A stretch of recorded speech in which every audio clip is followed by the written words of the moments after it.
Yes. Yes. Okay. Okay, so how does electromagnetism play a crucial role in powering spacecraft and enabling communication systems during space exploration missions? Okay. Thank you for the question. The question is so technical, yeah. But anyway, about the electromagnetism, yeah. So if we look at the electromagnetism, especially if you say about the uh, the application of the electromagnetism, especially for the communication. Yeah, of course, in the communication, we use all the electromagnetic waves. Okay, so if you ask like the how crucial it is really gonna be crucial because if okay, the only waves that can travel or propagates in space only electromagnetic wave. So if you have no electromagnetic wave, it means the communication cannot be happen. So for example, yeah, sound wave cannot propagates in space. The only wave that can propagates in space is only electromagnetism. So electromagnetism, of course, is used um, for communication. Yeah, and this is also used especially if we have a space center on Earth. Yeah, how they communicate each other. Of course, they're gonna use the electromagnetic wave. Oh, Did I answer your okay. question? Yeah. Okay. So how do what? Go ahead, Edward. Go ahead. Oh, how do the fundamental forces of the universe influence the trajectory and operation of spacecraft during missions? Nah, if you're asking about the when I read your questions here is about weak and strong nuclear forces, yeah. Yeah. Um, Normally, if you are talking about spacecraft, yeah, especially for the space exploration missions, weak and strong nuclear forces actually do not play significant roles because this is more about the gravitational law. Okay, so the gravitational law actually is more responsible, especially for the mission, the space mission. Yeah. So weak interaction is only happen when we look at the radioactivity, yeah, radioactive material, for example. Now that is the fundamental interaction that has in nature.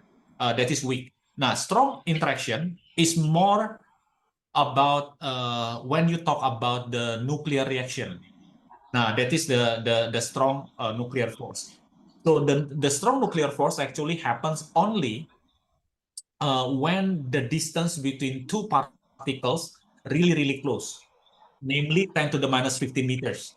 So if you have like two particles and the distance is more than 10 to the minus 15 meters, there is no strong interaction anymore, and only happen in the um, nucleus of the atom.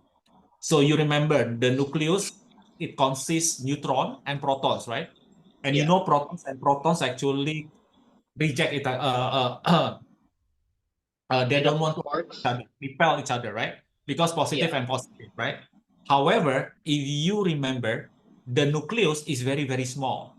The radius of the nucleus is around 10 to the minus 15 or 10 to the minus 16 meters. So the questions now, why you have two protons, or for example, helium.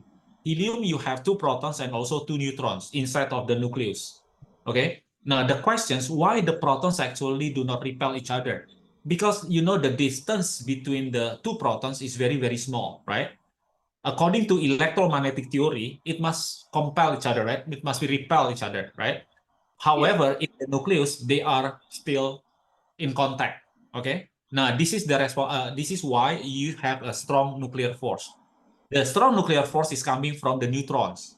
Neutrons actually has no charge, right? It Oh. has no charge according to electromagnetic theory. It has no force at all. Is that it has no interaction. However, since the distance is very small, then there will be what we call strong force or strong nuclear force. So in my opinion, if you are asking like, okay, how um, crucial is the weak and strong nuclear forces in the space mission, I think it's very small. It is more like a gravitational law. yeah, for doing the space exploration. Oh, Is that enough, Edward? yeah, that is clear.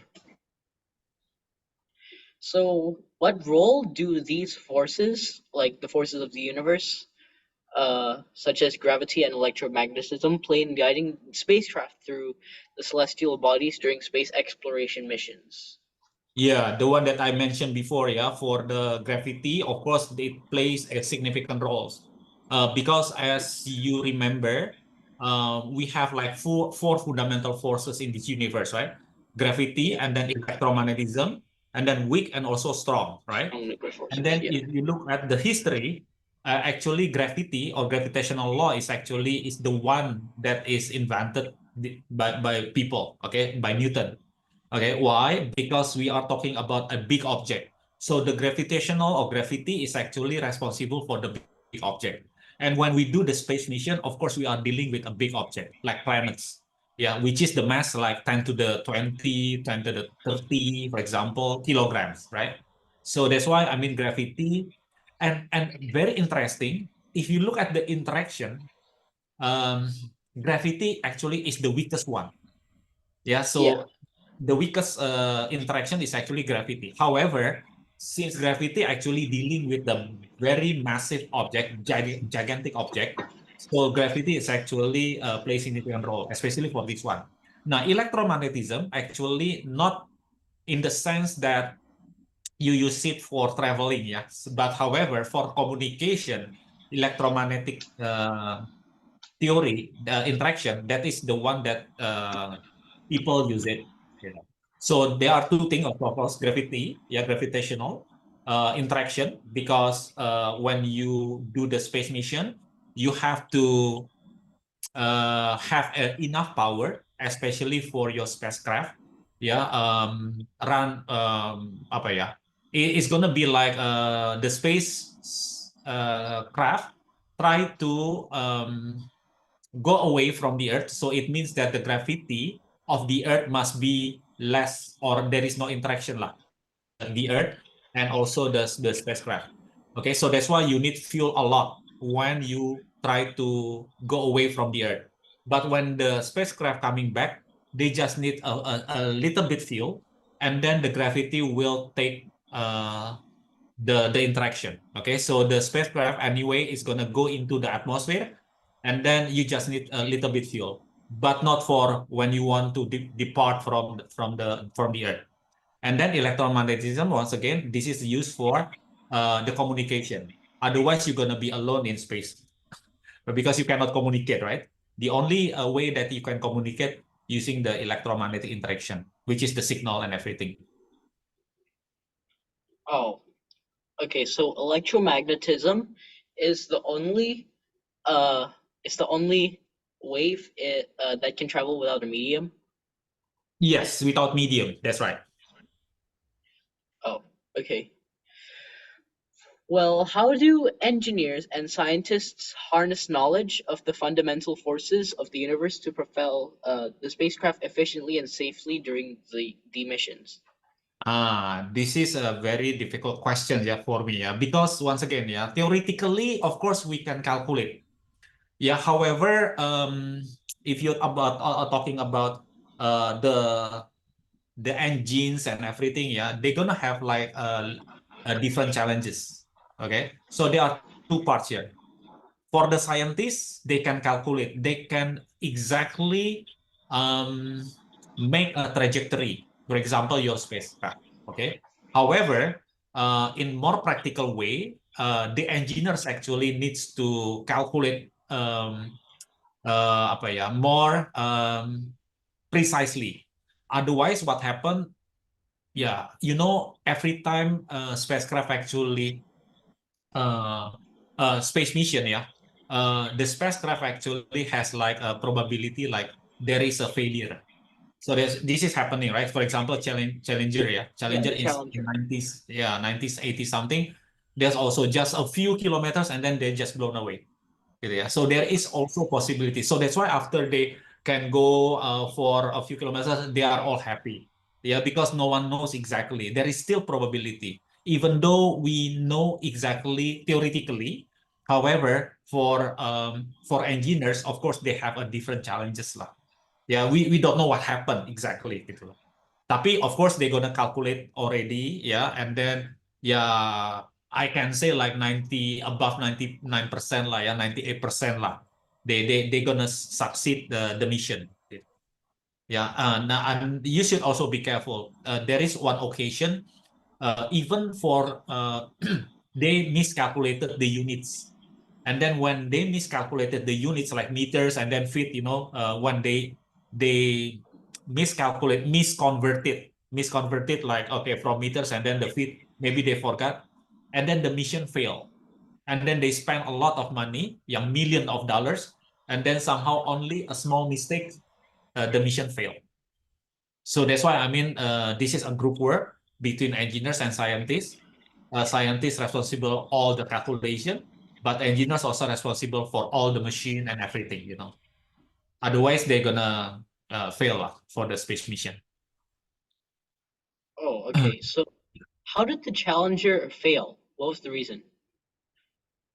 If I'm not mistaken, last time there is the compulsion engine. There is something problem with that one. So there is a leak or something like that, and then somehow it blown away all the system gitu loh. Only a few kilometers actually. It's not like after 1 hour only a few minutes after they release, and then somehow this already. That's why after they release a few minutes, they know exactly if there is something going wrong or not. If there is something going wrong, then this is gonna destroy immediately. It's not like after 2 hours or 3 hours. After 2 hours, 3 hours, normally it's okay. It's like It's like when you are using airplane, the most critical moment is actually when you have takeoff and also landing, right?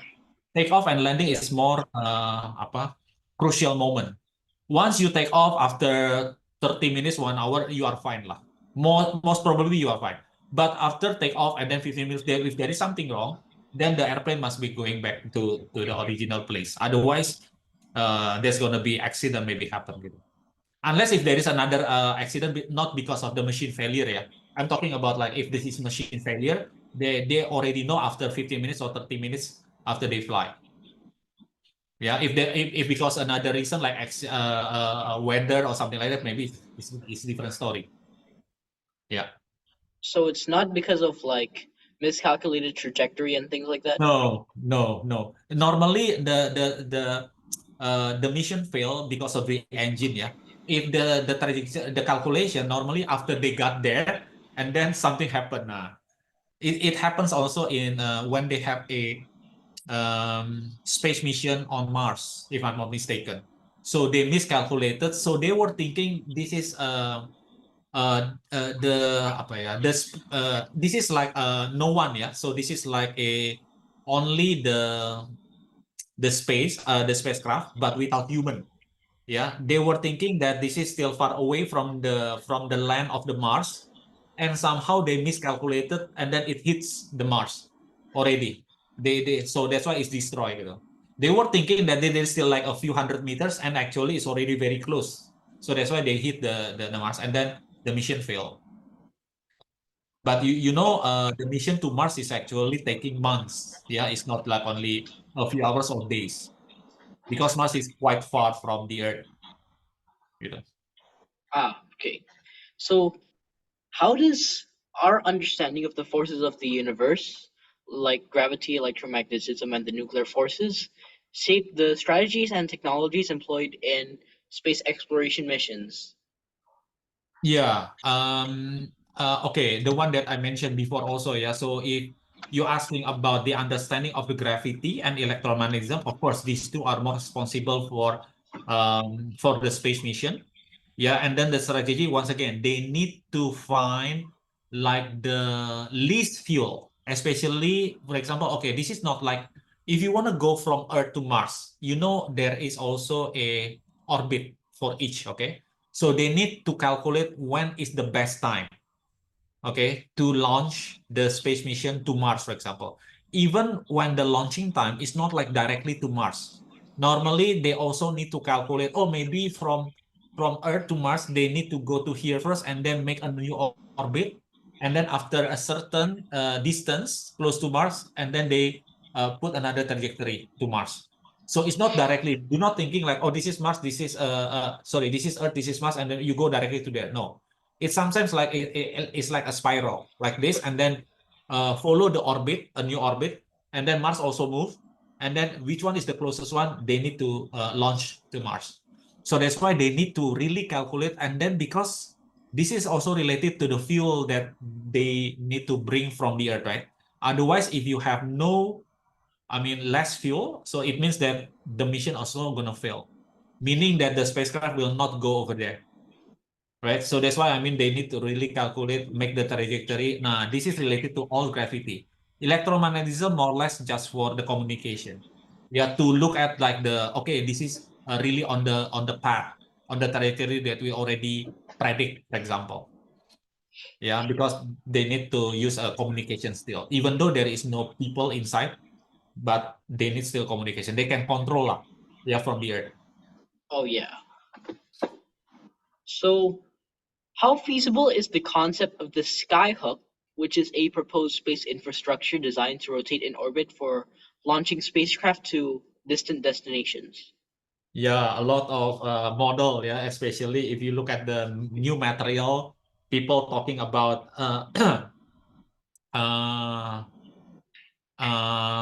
for example, people talking about if you have about nanotube, for example.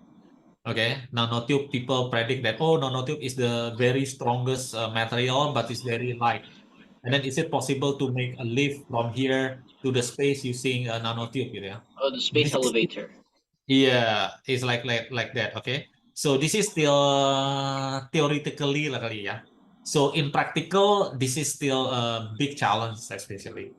Yeah, not even for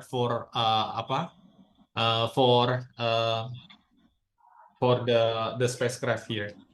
Jadi I'm thinking about this one. Actually doable, maybe, but it's not like within 10 years. It's gonna be very long time to talk about this one because the technology is not really there so far. Yeah. Oh, okay. So, how has Einstein's theory of relativity changed the way we looked at space? Interesting about the Einstein theory. Okay, if you are talking about the general theory of relativity, when Einstein look at the space, is different what Newton saw it. Newton saw it is like, okay, you have two materials, two objects, and then there is interaction, that's it. But Einstein thinking about the space is like you have a trampoline. You have a trampoline, and then you have a big mass, for example, and then the big mass, of course, is gonna push the trampoline down, and then if you have another object, and then you throw the object, and the object is gonna move around, revolving the big one, right, on the trampoline. Okay. However, when the object stops, what happened? When the object stops, actually the object is gonna go down because the trampolines make a curvature, a curve, right? A curve is going down, like, because you have a big mass. Now, this is how Einstein look at the gravity. The gravity, about theory of relativity, but this is general theory of relativity. If you're talking about special theory of relativity, it's different.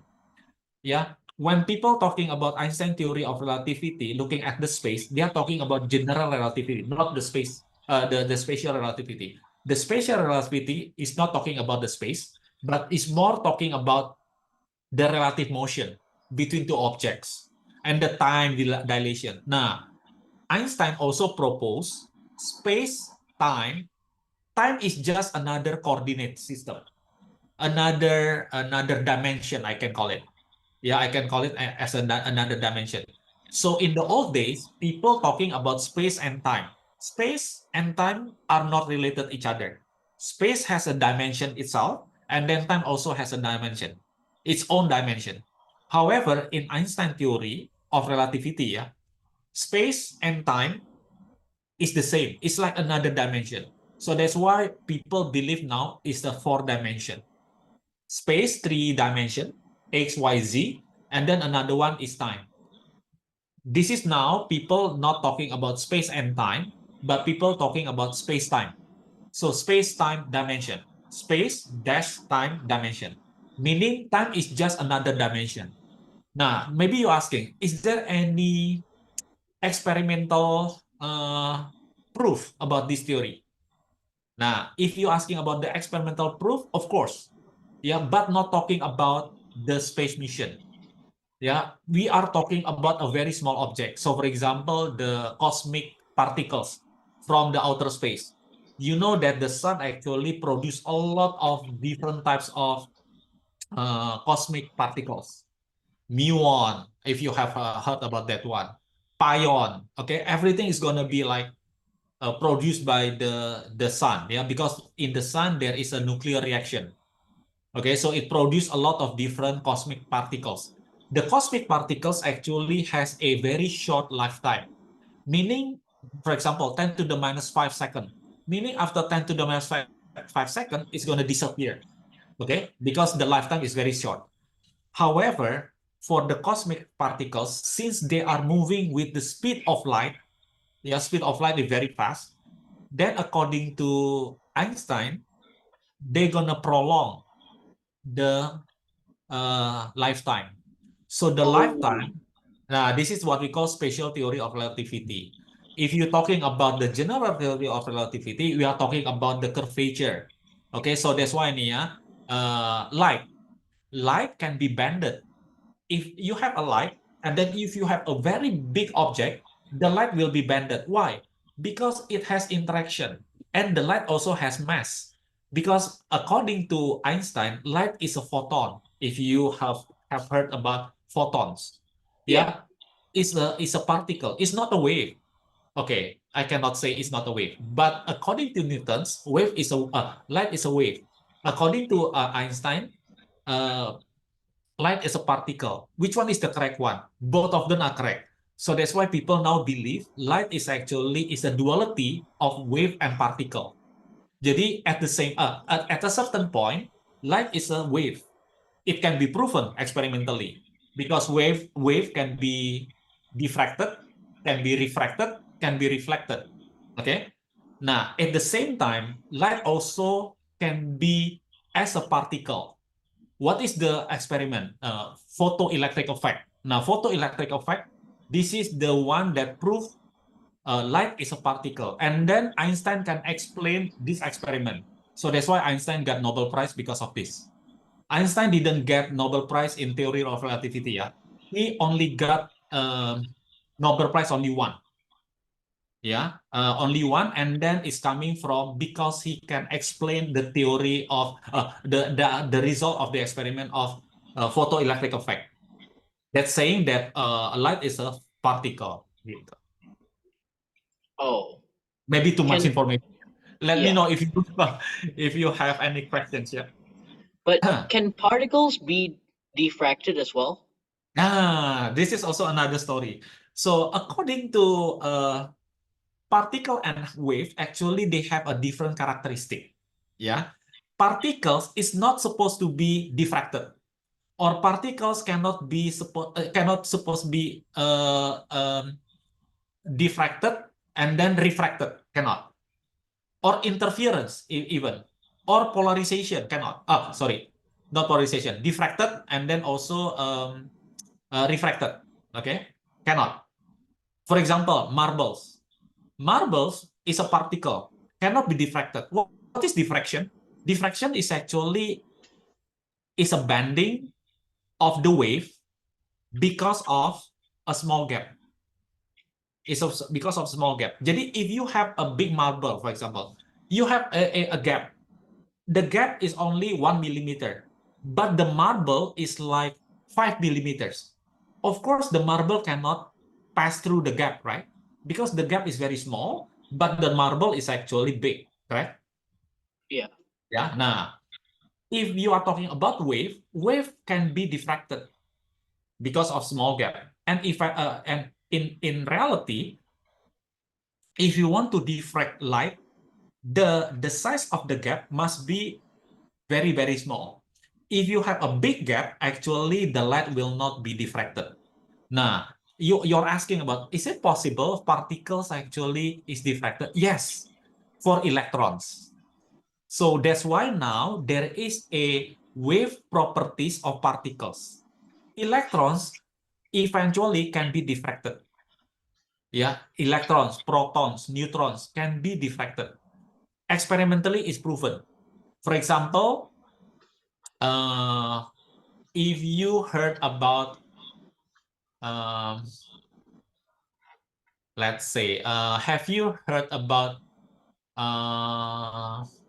de Broglie wavelength? No, The de what? Broglie wavelength. De Broglie. No. I've No, never- no. Okay. De Broglie actually proposed particle has a wave properties. So particle, when it is traveling, it seems like a wave. The behavior is like a wave. Even human also. The problem, human is a big object. Human can, the mass is maybe 60, 70 kilograms, even maybe 100 kilograms, right? So Yeah. human is a big object. When it is moving, actually, they can behave like a wave. However, the lambda is really, really small. Like, Yeah. Bu Irene, do you want me to continue or just stop first? I think we need to stop first because the Zoom ends soon. Oh, okay, less than 1 minute, yeah. Sorry. That's okay. We'll stop and then I can open again. Okay. Yeah. oh, okay. Okay.